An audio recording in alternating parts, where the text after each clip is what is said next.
What's up, guys? Dr. Cam here with Ground to Overhead PT, coming back to you with your daily body armor.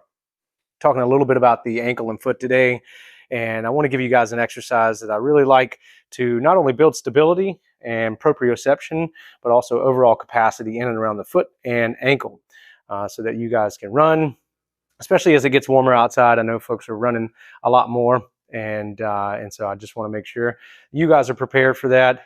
Your ankles and feet are prepared for that, so you can continue to run, get your vitamin D, and enjoy that. So today we're going to go over a heel floating kettlebell pass.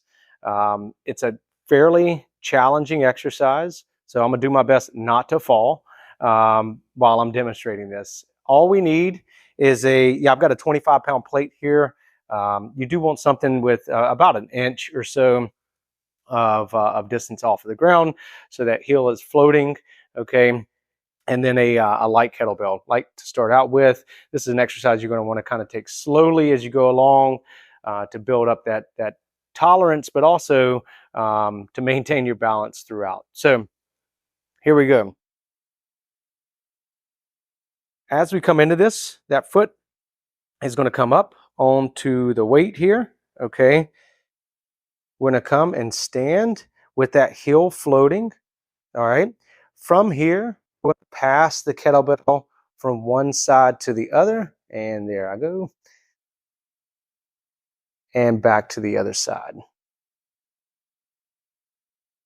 Back and forth between each side. Trying to keep that heel up and challenge yourself, okay? Maybe you start with 30 seconds of work here. If you have to bring your foot down, that's fine. Again, just try to maybe tap the toe and then bring it back off of the ground.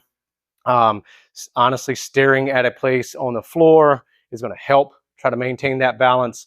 But the idea here is that we are challenging that stability. So if you guys have questions about this exercise, reach out, and looking forward to answer those. I'll see you next time for your daily body armor.